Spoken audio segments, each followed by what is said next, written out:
Hi, my name is Kevin Pham, and I'm here today to present the Elizabethan movement that occurred from 1558 to 1603. What exactly was the Elizabethan movement?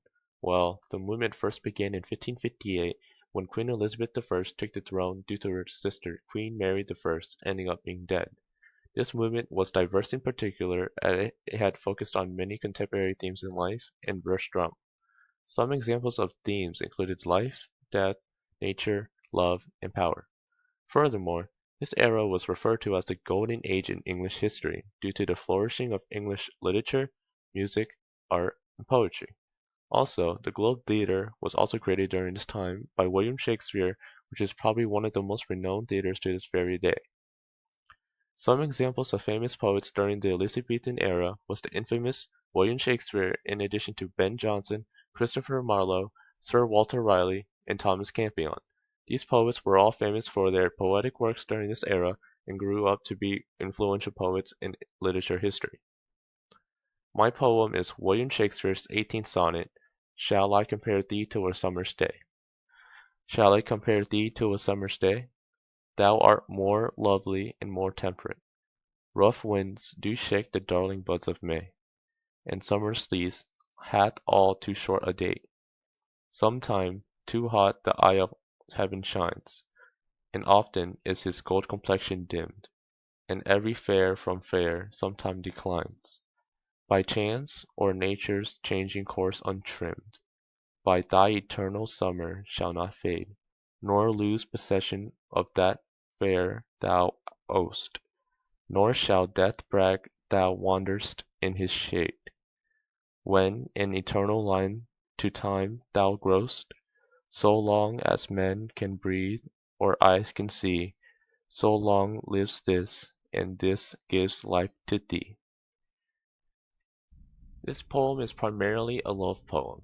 The speaker of this poem uses a passionate tone as they talk about this man's beauty.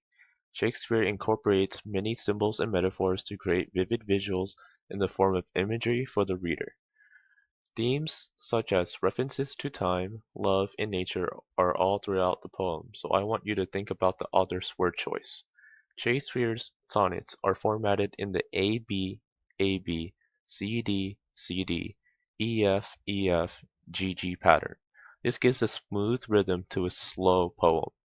This poem is also Shakespeare's best and most renowned poem of all of his 154 sonnets. After reading the sonnet, can you think of a reason why this would be his best poem? When explicating this poem, it is fairly easy to find symbols and hidden themes that Shakespeare incorporates. Pay close attention to each word in each line, as you may catch a glimpse of a symbol or a metaphor. I will try my best to enlighten you, so don't fall asleep please. This is not a bedtime story.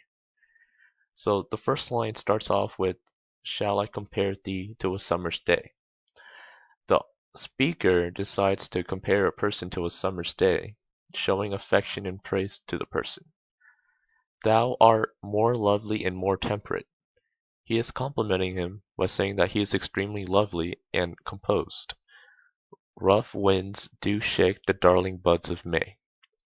Right here, you can see that imagery is being shown with winds shaking the buds of May, showing that there's elegance and beauty.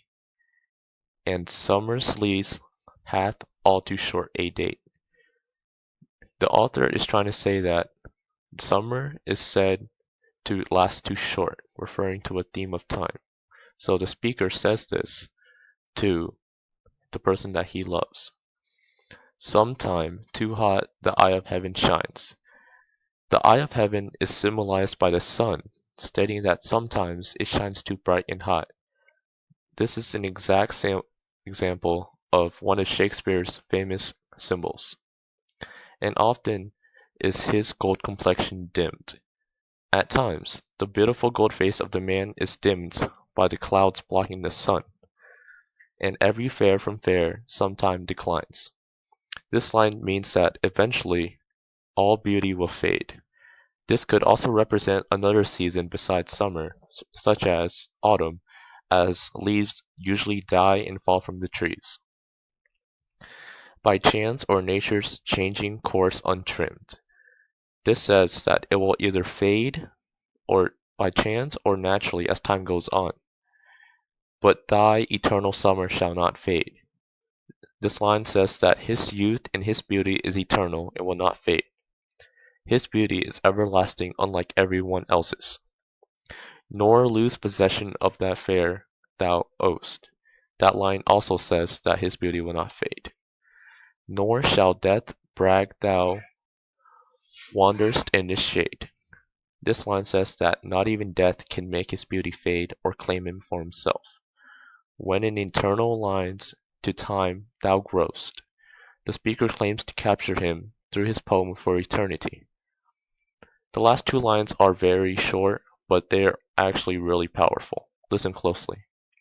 So long as men can breathe or eyes can see. This means that as long as there are people living and have eyes to see and read this poem, so long lives this, and this gives life to thee. Then this poem will continue to exist and live on, keeping him immortal and his beauty everlasting. Here are my sources, and I want to thank all of you for watching this video. Goodbye.